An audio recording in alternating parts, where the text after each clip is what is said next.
بدلتا ہے رنگ آسماں کیسے کیسے، زمیں کھا گئی انسان کیسے کیسے۔ دوستو آج ہم آپ سے فخر پاکستان، فخر چکوال، لاکھوں دلوں پہ راج کرنے والی آواز خالد حسنین خالد کی بائیوگرافی شیئر کریں گے۔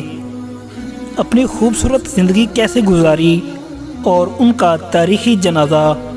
آج ان کے پڑھے ہوئے کلام ہزاروں نعت خواں پڑھ رہے ہیں، ایک ایسا کلام جو کہ آج کل بہت زیادہ وائرل ہے۔ آؤ کہ کریں ان لبوں رخسار کی باتیں، سرکار کی باتیں۔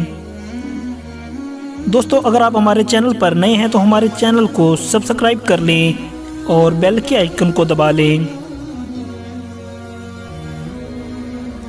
خالد حسنین خالد 19 مئی 1978 کو چکوال میں پیدا ہوئے۔ آپ نے ایک انتہائی مذہبی گھرانے میں آنکھ کھولی۔ آپ کے والد صاحب کا نام حاجی محمد ایوب ہے۔ آپ کے دادا جان اور ابو جان کی وجہ سے آپ کو بھی نعتیں پڑھنے کا شوق لگ گیا۔ آپ کی شروع سے ہی آواز بے حد خوبصورت تھی۔ آپ سکول، مسجد جہاں موقع ملتا اپنی خوبصورت آواز میں نعتیں پڑھ کر دل جیت لیا کرتے تھے۔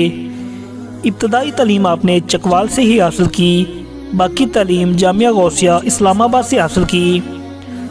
آپ کے استاد محترم آپ کے والد صاحب ہی تھے اور آپ کے فیورٹ نعت خواں قاری زبیر مرحوم تھے۔ گانوں کی دھن پر نعتیں پڑھنے والوں کی آپ نے ہمیشہ مخالفت کی۔ آپ کا کہنا تھا کہ انسان ہمیشہ سیکھتا رہتا ہے، اپنے آپ کو بالکل پرفیکٹ نہیں سمجھنا چاہیے۔ چکوال کی سرزمین پر آپ نے ایک نعت اکیڈمی بھی بنا رکھی تھی جہاں آپ نعت کی کلاس لیتے تھے۔ سید زبیب مسعود شاہ آپ کے گہرے دوست تھے۔ اکثر محافل میں آپ اکٹھا پڑھتے تھے اور باہر کے کئی ممالک میں آپ اکٹھا سفر کرتے تھے۔ آپ بالکل نرم طبیعت کے مالک تھے۔ آپ نے کبھی غصہ نہیں کیا، چہرے پہ ہمیشہ مسکراہٹ رکھتے تھے، جو بات کرتے تھے اس پر پورا اترتے تھے، وعدہ وفا کرتے تھے۔ دنیا سے رخصت ہو جانے کے بعد اب لوگ کہتے ہیں خالد حسنین خالد ایک ہی تھا جس کا دل مدینے والے سے لگا ہو، پھر اس کا جنازہ بتاتا ہے۔ دوستو جناب خالد حسنین خالد 18 دسمبر بروز ہفتہ 2021 اپنے خالق حقیقی سے جا ملے۔ ان کی خدمات کو ہمیشہ یاد رکھا جائے گا۔ خانی کی فیلڈ میں آپ نے ایک طویل عرصہ گزارا۔